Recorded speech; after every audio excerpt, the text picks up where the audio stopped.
ভারতে ঢুকে 2 মাস ধরে থাকার পর ফের দেশে ফিরতে গিয়ে পুলিশের হাতে ধরা পড়ে গেল 4 বাংলাদেশি নাগরিক। গ্রেফতার হয়েছে এক ভারতীয় দালালও। পুলিশ বলছে যে বাংলাদেশের ওই 4 অনুপ্রবেশকারী মাস দুয়েক আগে অবৈধভাবে সীমান্ত পেরিয়ে ভারতে ঢুকে পড়ে। এরপর এক দালাল চক্রের সহযোগিতায় গা ঢাকা দিয়েছিল অনুপ্রবেশকারীরা। পুলিশ আরও জানাচ্ছে যে বাংলাদেশের ওই 4 অনুপ্রবেশকারী মাস দুয়েক আগে অবৈধভাবে সীমান্ত পেরিয়ে ভারতে ঢুকে পড়ে। এরপর এক দালাল চক্রের সহযোগিতায় গা ঢাকা দেয় অনুপ্রবেশকারীরা। শনিবার 8ই ফেব্রুয়ারি রাতে 4 অনুপ্রবেশকারী সীমান্ত পার করে বাংলাদেশে যাওয়ার ছক কষছিল। আর সেই খবর আসে নদিয়ার হাঁসখালি থানার পুলিশের কাছে। পুলিশ অভিযান চালিয়ে ওই 4 বাংলাদেশি সহ এক ভারতীয় দালাল চক্রের সঙ্গে জড়িত ব্যক্তিকে গ্রেফতারও করেছে। তবে 5 জনের বিরুদ্ধে সংশ্লিষ্ট ধারায় মামলা দায়ের করা হয়েছে হাঁসখালি থানায়। আর সেই মোতাবেক রবিবার ধৃত প্রত্যেককে রানাঘাট বিচার বিভাগীয় আদালতে পেশ করা হয়। অন্যদিকে ওই 4 বাংলাদেশিকে কতদিন আশ্রয় দিয়ে রেখেছিল দালাল চক্রে জড়িত ব্যক্তিরা, কি উদ্দেশ্যে তারা ভারতে ঢুকেছিল তা জানতে ধৃতদের পুলিশি হেফাজতে নেওয়ার আবেদন জানানো হয়েছে। জানা গিয়েছে ধৃত 4 বাংলাদেশি নাগরিকের নাম জসিমউদ্দিন ইসলাম, বাড়ি বাংলাদেশের মহেশপুরে। এছাড়াও রয়েছেন বাহারুল এসকে, বাড়ি খুলনা জেলায়, কুদ্দুস সরকার যার বাড়ি নড়াইল। এছাড়াও রয়েছেন আকলিমা সর্দার, বাড়ি খুলনাতে। ভারতীয় দালাল চক্রের মধ্যে যাকে গ্রেফতার করা হয়েছে সেই ব্যক্তির নাম রাজীব বিশ্বাস। পুলিশের প্রাথমিক অনুমান যে প্রত্যেক অনুপ্রবেশকারী এই ধরনের দালাল চক্রের সঙ্গে জড়িত ব্যক্তিদের সহযোগিতা নিয়ে গা ঢাকা দিয়ে থাকছে জেলা সহ রাজ্যের বিভিন্ন প্রান্তে। তাই 2 শ্রেণীকে দমন করতে পুলিশ লাগাতার অভিযান চালাচ্ছে। এই পরিস্থিতিতে দাঁড়িয়ে কিন্তু উত্তেজনার পারদ ক্রমেই বাড়ছে। আমরা একটা জিনিস দেখতে পাচ্ছি যে যখন থেকে বাংলাদেশের অশান্তিকর পরিস্থিতি তৈরি হয়েছে তার আজ খুব স্বাভাবিকভাবে এবার বাংলাদেশেও পড়েছে, যার মধ্যে অন্যতম বড় সমস্যা হচ্ছে অনুপ্রবেশকারীদের সমস্যা। কাটা তার পার করে অবৈধভাবে তারা কিন্তু এখানে চলে আসছে।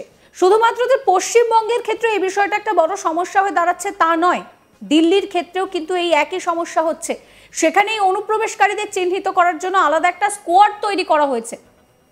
এই পরিস্থিতিতে দাঁড়িয়ে এই অনুপ্রবেশকারীরা তারা কি উদ্দেশ্যে ঢুকছে সেটা যেরকম একটা বড় প্রশ্ন, সার্বিক যে ছবিটা দেখা যাচ্ছে যে তারা ঢুকছে, তারা থাকছে, তারা যেভাবেই হোক নকল আধার কার্ড বা এই ধরনের জিনিস যে পরিচয়পত্রগুলো লাগে সেগুলো তারা তৈরি করছে এবং তারপর তারা বিভিন্ন ধরনের অপরাধমূলক যে অ্যাক্টিভিটি তার সঙ্গে জড়িয়ে যাচ্ছে।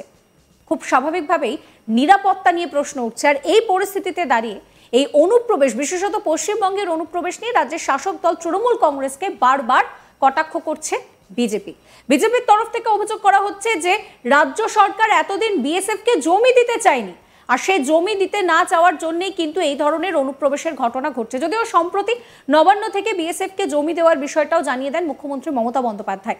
এবং এই পরিস্থিতিতে দাঁড়িয়ে কিন্তু এখনো পর্যন্ত কোনোভাবেই এই অনুপ্রবেশকারীদের এই অনুপ্রবেশের ঘটনাকে রোখা সম্ভব হচ্ছে না। যে সমস্ত জায়গায় কাটা তার দেওয়া নেই সেই সমস্ত জায়গায় যথেষ্ট নজরদারি বাড়ানো হয়েছে।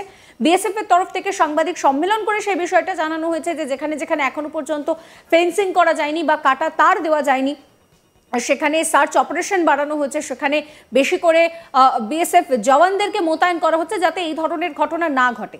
কিন্তু কোথাও না কোথাও গিয়ে এই যে দালাল চক্র রয়েছে তারা তো এখানে অ্যাক্টিভ রয়েছে।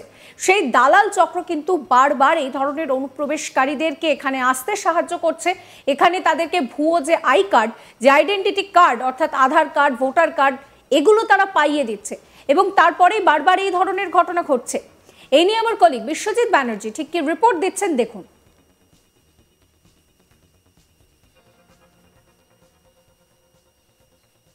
প্রত্যেক দিনের মতো নিত্য ঘটনা ঘটে চলেছে অনুপ্রবেশকারী গ্রেপ্তার। আবারও বিশেষ অভিযান চালিয়ে 4 বাংলাদেশি সহ পুলিশের জালে গ্রেপ্তার এক ভারতীয় দালাল।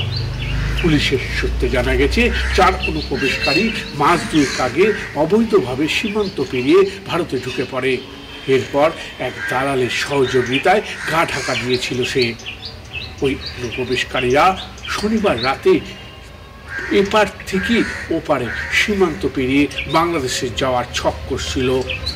নদিয়ার হাঁসখালি থানার পুলিশ গোপন সূত্রে খবর পায়, অভিযান চালিয়ে 4 বাংলাদেশকে গ্রেপ্তার করে এবং সেই সঙ্গে গ্রেপ্তার করে এক দালালকে।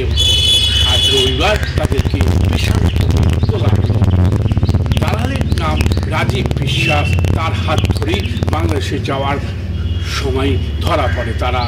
4 বাংলাদেশির নাম: জসিম উদ্দিন ইসলাম, বাড়ি বাংলাদেশের মহেশপুর; পাহাড়ুল এসকে, বাড়ি খুলনা; কুদ্দুস সরকার, বাড়ি নারায়ণী; আকলিমা সরকার, বাড়ি খুলনাতে।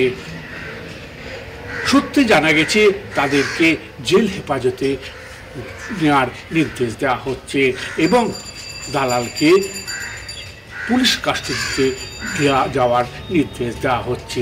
বারবার এই কেন নিত্য ঘটনা অনুপ্রবেশকারী এবং দালাল এবং এই কড়াকড়ি রানাঘাট জেলা পুলিশের কড়াকড়ি এবং বিএসএফের কড়াকড়িতে এখন তারা ভীতি সঞ্চার হচ্ছে। যে বাংলাদেশি গা ঢাকা দিয়েছিল ভারতে, তারা এখন ভারতীয় কোনো কিছু না উপায় দেখে এবং কড়াকড়ি দেখে তারা যেন তেন প্রকারে নাই গা ঢাকা দিচ্ছে, নাই বাংলাদেশে যাওয়ার পরিকল্পনা করছে।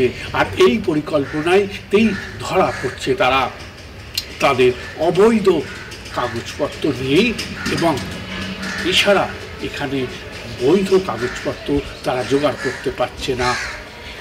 এই ঘটনায় সমস্যায় যেমন পড়ছে, তেমনি রানাঘাট জেলা পুলিশ চিরুনি তল্লাশি চালিয়ে এই অনুপ্রবেশকারী এবং বাংলাদেশি যারা এসে গা ঢাকা দিয়েছে তাদেরকে চিহ্নিতকরণও করছে। প্রশাসন সূত্রে জানা গেছে দালালদের জিজ্ঞাসাবাদ করে আরও কিছু তথ্য উদ্ধার করছে তারা। দিন দিন যেভাবে অনুপ্রবেশ ঘটেছে এবং যেভাবে বাংলাদেশি এদেশে গা ঢাকা দিয়ে দিয়েছে, তাতে যেমন চিন্তার ভাঁজও পড়ছে, তেমনি তাদেরকে প্রশাসনের পক্ষ থেকে তাদেরকে খুঁজে বার করানোর চেষ্টা চলছে।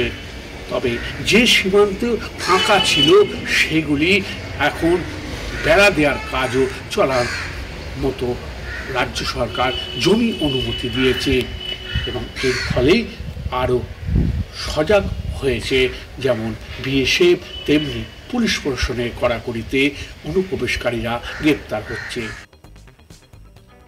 ফের একবার অনুপ্রবেশকারী গ্রেফতার। বাংলাদেশি অনুপ্রবেশকারীকে গ্রেফতার করা হয়েছে। ভারতে ঢুকে 2 মাস ধরে থাকার পর দেশে ফিরতে গিয়ে পুলিশের হাতে ধরা পড়ে গেল 4 বাংলাদেশি নাগরিক। গ্রেফতার করা হয়েছে এক ভারতীয় দালালকেও।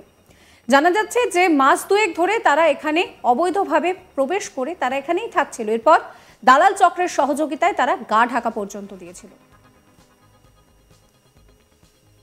সাবস্ক্রাইব করতে ভুলবেন না আজ তাক বাংলার ইউটিউব চ্যানেলকে। আমরা হোয়াটসঅ্যাপেও রয়েছি, তাই ফলো করবেন আজ তাক বাংলার হোয়াটসঅ্যাপ চ্যানেলও। এই খবর সম্পর্কে আপনাদের যাবতীয় মতামত জানানোর জন্য কমেন্ট সেকশন খোলা রয়েছে, কমেন্ট করতে ভুলবেন না।